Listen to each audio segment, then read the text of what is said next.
Apresentador de Portugal desrespeitou Lula ao vivo e o que Lula fez calou até a plateia.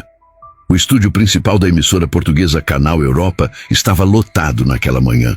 O auditório misto, com estudantes universitários, jornalistas, autoridades locais e representantes da comunidade brasileira, aguardava com expectativa a entrevista especial com o presidente Luiz Inácio Lula da Silva, que se encontrava em Lisboa para uma série de reuniões bilaterais sobre cooperação cultural e transição energética.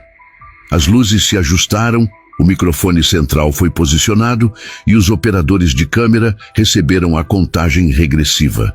Tudo indicava que seria uma entrevista de rotina, marcada por cordialidade e trocas diplomáticas. Mas ninguém imaginava o que aconteceria minutos depois.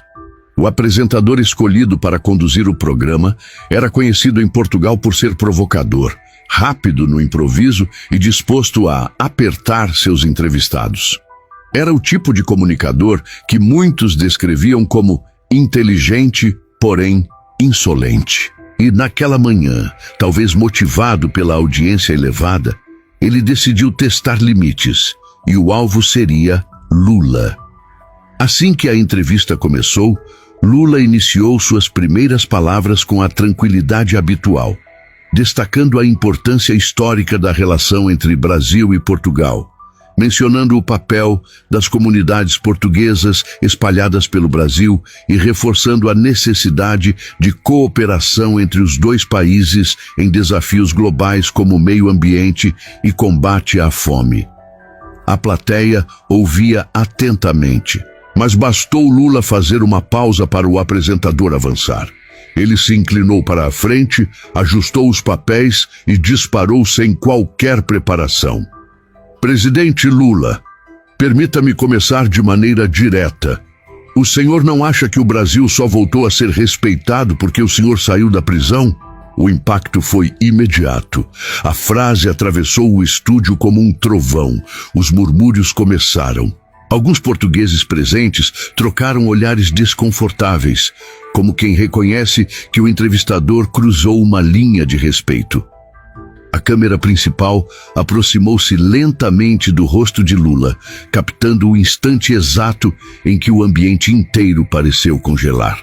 Mesmo para quem acompanhava de casa, pela transmissão ao vivo, era evidente que aquilo não era uma pergunta, mas uma provocação pessoal. O apresentador percebeu que tinha chamado a atenção da plateia e continuou. O senhor não teme que sua passagem pela prisão manche para sempre a imagem internacional do Brasil? O rosto da produtora ao fundo ficou imediatamente tenso. O diretor técnico piscou repetidamente, olhando para o monitor, como se avaliasse se era necessário cortar para comerciais. Mas não havia intervalo programado. O estúdio estava entregue ao momento. Era também impossível ignorar a expressão dos portugueses que acompanhavam a entrevista ao vivo. Parte da plateia abaixou a cabeça, outra parte olhou fixamente para Lula, aguardando sua reação, e um grupo de estudantes brasileiros presentes se remexeu nas cadeiras, incomodados com o rumo da conversa. O apresentador, sentindo que tinha provocado o suficiente, recostou-se na cadeira como quem aguarda um confronto. Mas Lula não respondeu de imediato. Ele respirou fundo, ajeitou o microfone à sua frente e encarou o entrevistador com firmeza. O silêncio durou alguns segundos, segundos que pareceram uma eternidade. Para tentar manter o controle da narrativa, o apresentador ainda insistiu. Afinal, presidente, como o senhor pode representar o Brasil lá fora depois de tudo isso? Era claro que ele buscava um momento sensacionalista, um tropeço, uma resposta atravessada, um fragmento de vídeo que poderia viralizar. Não era jornalismo, era provocação. Mas Lula não levantou a voz, não ameaçou sair do estúdio, não mudou o tom. Ele estava sereno, e essa serenidade foi captada pela câmera com perfeição. Um assessor português chegou a levar a mão à testa, como se lamentasse a postura do apresentador. Outro auxiliar de palco cochichou para o colega ao lado: "Isto vai dar problema." A tensão era tão densa que quase podia ser vista no ar. O apresentador cruzou as pernas, aguardando o impacto de sua provocação. A plateia permaneceu em silêncio absoluto, como se ninguém ali ousasse respirar. E então, Lula inclinou-se para a frente, bem de leve, aproximando-se do microfone, pronto para responder. O olhar dele não era de irritação. Era de alguém acostumado a tempestades. Alguém que já tinha enfrentado adversidades infinitamente maiores do que uma pergunta mal intencionada. A câmera principal mudou para close. Os técnicos se prepararam, percebendo que algo importante estava prestes a acontecer. O apresentador engoliu seco, e nesse exato segundo, o estúdio inteiro aguardava apenas uma coisa: o que Lula diria. O que ele disse e como ele virou o jogo, o estúdio parecia suspenso no tempo. O apresentador, que segundos antes exibia postura provocadora, agora permanecia imóvel, como se esperasse um contra-ataque. A plateia assistia com atenção absoluta. Os técnicos na cabine sequer piscavam. Todos aguardavam a reação do presidente brasileiro. Lula ajeitou o microfone com a calma de quem não tem nada a esconder. E olhando diretamente para o entrevistador, começou a falar num tom sereno, porém firme. "Meu amigo, sabe o que me dá tranquilidade?" O apresentador ergueu as sobrancelhas, surpreso com o início inesperadamente brando. Lula prosseguiu: "É que a verdade pode demorar, mas sempre aparece. Sempre." A frase ecoou pelo estúdio de forma quase teatral.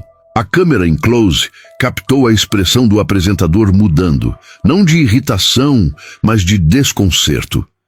Ele claramente esperava uma reação agressiva, uma explosão, algo que pudesse transformar o momento em manchete.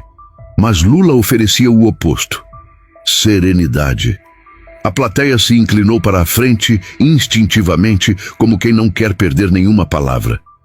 "Eu não fui preso por corrupção. Eu fui vítima de um processo político. Fui condenado sem provas por alguém que usou o cargo para perseguir e influenciar as eleições do meu país." O público português reagiu com um murmúrio contido. Portugal havia acompanhado de perto os desdobramentos do caso. Era um país onde o tema da justiça é debatido com seriedade, e onde muitos já consideravam a prisão de Lula um capítulo controverso da história brasileira. O apresentador tentou intervir, levantando a mão discretamente, mas Lula continuou sem elevar a voz. A Suprema Corte anulou tudo, absolveu, reconheceu a parcialidade, reconheceu os abusos, e quem quiser aprender sobre isso pode ler a decisão completa. Ela está disponível para qualquer pessoa em qualquer lugar do mundo. A câmera mostrou duas senhoras portuguesas na plateia, meneando a cabeça em aprovação. Nesse momento, o apresentador tentou retomar controle da entrevista. "Mas, presidente, muitos portugueses..." Lula levantou suavemente a mão, sem grosseria, apenas com autoridade. "Deixe-me terminar, por favor." Foi um gesto simples, porém poderoso. O apresentador recuou imediatamente. "Eu viajei o mundo inteiro depois de sair da prisão. Fui recebido por chefes de Estado, líderes religiosos, intelectuais, trabalhadores. E sabe por quê?" Lula fez uma pausa calculada. "Porque todos sabem o que aconteceu. Todos sabem que a justiça foi instrumentalizada contra mim." O auditório ficou em silêncio profundo. Era como se todos ali ouvissem não apenas um político, mas alguém que sobreviveu a uma máquina que poucos enfrentariam de pé. Lula continuou: "Eu poderia ter saído da política. Eu poderia ter desistido. Mas eu escolhi acreditar no povo brasileiro. E o povo me devolveu ao lugar de onde eu nunca deveria ter saído: a democracia." Um aplauso espontâneo, tímido no início, começou a se espalhar entre as fileiras. A produtora da emissora fez um gesto para que as câmeras captassem o público. O apresentador ficou visivelmente desconcertado ao perceber que perdera completamente o controle narrativo. Mas Lula não estava terminado. O Brasil